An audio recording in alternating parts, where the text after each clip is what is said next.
Hello guys আপোনালোক সকলোকে আজি আকৌ এবাৰ এই চেনেলটোলৈ স্বাগতম জনাইছো।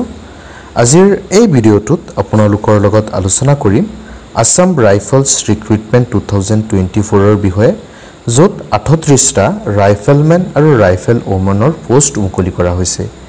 গতিকে ইয়াৰ কাৰণে আপোনালোকে এপ্লাই কেনেকৈ কৰিব, এপ্লাই কেতিয়াৰ পৰা আৰম্ভ কৰা হ'ব, ইয়াৰ অন্তিম তাৰিখ কিমান, এই গোটেইখিনি তথ্য লগতে শিক্ষাগত অৰ্হতা বয়স কিমান হ'ব লাগিব, এপ্লাই কেনেকৈ কৰিব, এপ্লিকেশ্যন ফি কিমান, এই গোটেইখিনি তথ্য এই ভিডিঅ'টোৰ যোগেদি আপোনালোকক জনাবলৈ চেষ্টা কৰিম। প্ৰথমতে আপোনালোকক জনাই দিওঁ যে ইয়াৰ আবেদন প্ৰক্ৰিয়া ইতিমধ্যে আৰম্ভ হৈ গৈছে আৰু ইয়াৰ অন্তিম তাৰিখ 27 অক্টোবৰ 2024। গতিকে 27 অক্টোবৰৰ আগতে আপোনালোকে ইয়াৰ কাৰণে এপ্লাই কৰিব লাগিব। এতিয়া আপোনালোকক জনাও যে ইয়াৰ কাৰণে শিক্ষাগত অৰ্হতা কিমান লাগিব।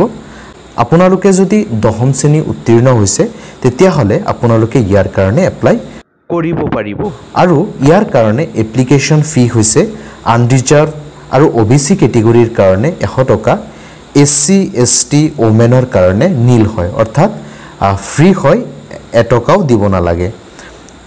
ইয়াত আপোনালোকক আৰু এটা কথা জনাই দিওঁ যে এডুকেশ্যনেল কোৱালিফিকেশ্যন 10ম শ্ৰেণী উত্তীৰ্ণ হোৱাৰ লগতে আপোনাৰ স্পৰ্টছ কোৱালিফিকেশ্যন লাগিব।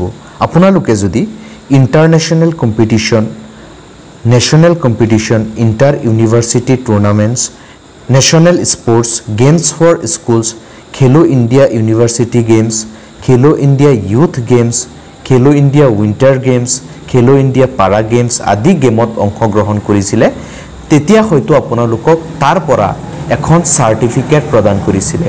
ইয়াৰ কাৰণে আবেদন প্ৰক্ৰিয়া আপোনালোকে অনলাইন মাধ্যমত কৰিব লাগিব। আসাম ৰাইফলৰ যিটো অফিচিয়েল ৱেবছাইট আছে সেই ৱেবছাইটত গৈ আপোনালোকে পোনে পোনে কৰিব পাৰিব। এই ৱেবছাইটৰ লিংকটো আপোনালোকক এই ভিডিঅ'ৰ ডেছক্ৰিপশ্যনত দি দিম, আপোনালোকে তাৰ পৰা গৈ এপ্লাই কৰিব পাৰিব।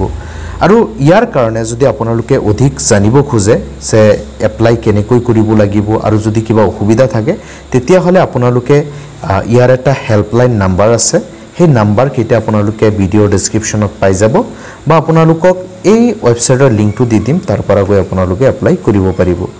গতিকে ভিডিঅ'টোত ইমানখিনি ইনফৰমেশ্যন আপোনালোকক দিবলগীয়া আছিলে।